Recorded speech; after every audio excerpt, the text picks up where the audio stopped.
Love and lust. This brings us to the topic of love and lust, two words that seem to be misrepresented often. I tend to exchange them for another when it comes to things like ice cream. I never say I lust ice cream, but I always say I love it. But do I love something by eating it or enjoying it? Is love simply the action of enjoying the consumption of another thing or person? Growing up in Southern California, I would see hookers on occasion. And I never thought that a John actually loved a hooker, though I would bet he, like me, would misrepresent the words. Does one love the hooker being consumed with joy? I hope by now you can see that definitions matter, especially to how we define this word love. What is love? Is love just a deep affection towards someone or something? I think we would all agree that this basic definition falls short. Many of us had affections towards others, yet we knew it was not the correct kind of affection, but riddled with self-centeredness. I don't think we would call that love, though there is a deep affection present. To be honest, there must be more. To the Christian, there are great amounts of examples and definitions of love to pour through in their books. And it would take a book to go over just a few. But for my purposes here, I will point out a couple things. First is that love is not a philosophy, but a person. And second, love is not something to do, but more of what to become. The first involves knowing. The second involves a transforming. Love to a Christian is God. For God is love, the good book declares. God so loved the world that he gave. Notice it does not say that God so lusted the world. He loved it. And we can learn from this that a quality of love is to give. But what did God give to the world? He gave salvation, his Son. The point that I am getting at is the act of God giving was a good done for the creation. God was thinking of our good or benefit. So to have a deep affection towards a hooker while using her would not be love to a Christian, as there is no thought of her feelings, well-being, or betterment. Her betterment is not a selling herself to the sexual appetites of men. Many might argue that opinion. Love is rooted in the benefit to the other. But Christian love goes even further.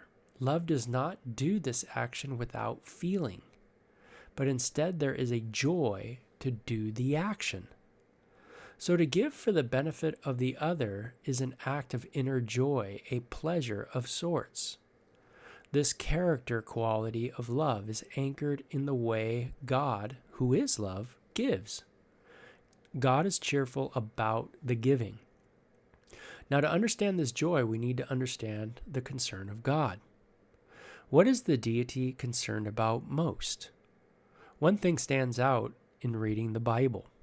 It's his glory. Another way to think of glory is to think of his value. God is concerned that his value is seen in his creation, which has now been distorted through sin. So when we love, this joy in giving for the benefit of the other is a joy because the benefit is a godly benefit. Another way to put it is that when I am loving another person, I am looking out for their godly benefit. I'll even put it another way. You cannot love a person unless your actions help them in their walk with God. That might sound radical to many, but that is why I have tried to help you understand the importance of knowing in the doctrine of love. Love is a person and not a set of principles foremost, which means that loving a person without the revelation of God, who is love, misses the mark of love. So to love a person is to act in a way that points them to God, just as a street sign points us to the proper destination.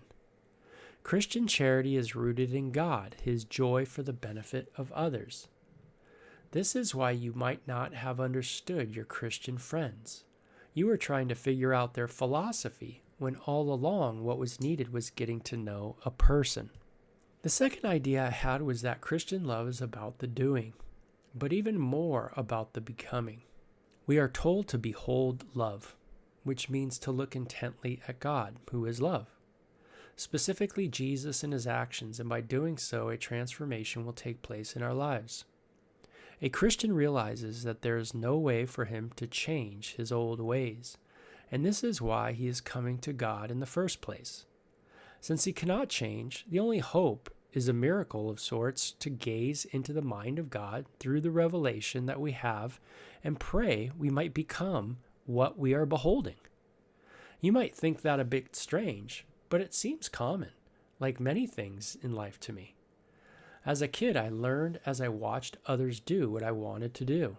At university, I was a music performance major and needed to perfect my craft by looking at others who were better. The more I beheld the greater, I found an imitation-like quality shine through me. So the Christian is constantly looking to the character of Jesus and praying that something happen to him in relationship to his fellow mankind. What did not come so easily as before now becomes an act of joy. None of us are perfect in this endeavor to become like Jesus. So you shouldn't be surprised when a Christian of any position struggles with a particular sin. By being a Christian, we are simply saying we want to learn to be like Jesus. Though Jesus did not have sex, his last night with his disciples is called the Passion. He loved them, and it's this love a Christian desires to emulate.